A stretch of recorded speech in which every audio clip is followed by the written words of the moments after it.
সরকারি তহবিল থেকে টাকা তুলে নেওয়ার কিন্তু অভিযোগ উঠলো সরকারি কর্মীদের বিরুদ্ধে। এমনই চাঞ্চল্যকর ঘটনা রায়গঞ্জ এলাকা থেকে আমরা দেখাচ্ছি আপনাদের। সরকারি তহবিলের কোটি কোটি টাকা তছরূপ, পুলিশের হাতে গ্রেফতার হলো দুই সরকারি কর্মী। এই মুহূর্তে আরো বিস্তারিত জানবো, টেলিফোন লাইনে রয়েছে প্রতিনিধি বিক্রম। যে অভিযোগ উঠে আসে সরকারি তহবিল থেকে সরকারি কর্মীরাই এমন ঘটনা ঘটাচ্ছে, এই মুহূর্তে ঠিক কি জানা যাচ্ছে বিক্রম?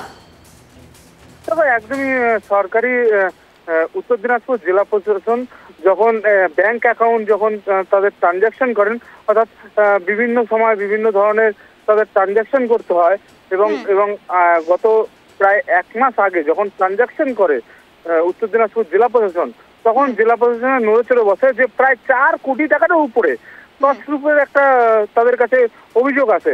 এবং সেই অভিযোগের ভিত্তিতে তারা কিন্তু গত 3 দিন আগে কিন্তু রায়গঞ্জ থানায় লিখিত অভিযোগ দায়ের করে এবং অভিযোগ দায়ের করার পরে কিন্তু রায়গঞ্জ থানার পুলিশ সেই তদন্তে নামে এবং তদন্তে নামার পরে দুজন ব্যক্তিকে কিন্তু গ্রেপ্তার করে।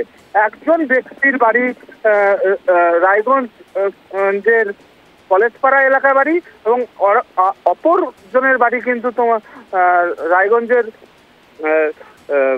রায়গঞ্জেই বাড়ি, অপরজনের বাড়ি, অর্থাৎ দুজনেরই বাড়ি রায়গঞ্জে এবং তারা জেলা প্রশাসনের ওখানে তারা কাজ করেন এবং সেখান থেকেই কিন্তু প্রায় 4 কোটি টাকা কিন্তু তছরূপের অভিযোগ উঠে আসে এবং সেই ক্ষেত্রেই কিন্তু তারা কিন্তু অভিযানের নেমে কিন্তু এই তাদেরকে গ্রেপ্তার করে এবং গ্রেপ্তার করার পরে কিন্তু তাদেরকে আজকে আদালতে তোলা হয় এবং আদালতে তোলার পরে তাদেরকে জেরার জন্য প্রায় 7 দিনের কিন্তু রিমান্ড নেওয়া হয়েছে বলে কিন্তু আমরা জানতে পারছি। এবং সেই ক্ষেত্রে দাঁড়িয়ে থেকে দেখো তারা যেই টাকাগুলি তছরূপ করেছে, বিভিন্ন সরকারি যে প্রকল্পের টাকা, যেমনটা আমরা জানতে পারছি বিভিন্ন সরকারি প্রকল্পের যে টাকা হয়। বেশ বিক্রম, আমাদের সঙ্গে থাকার জন্য ধন্যবাদ। যে বিষয়ের দিকে নজর রাখছিলাম, সরকারি আধিকারিকদের বিরুদ্ধেই অভিযোগ উঠলো কোটি কোটি টাকা প্রতারণার অভিযোগ, সরকারি তহবিল থেকে টাকা তছরূপের অভিযোগ উঠলো দুই সরকারি কর্মীদের বিরুদ্ধে। চাঞ্চল্যকর ঘটনা রায়গঞ্জ থেকে।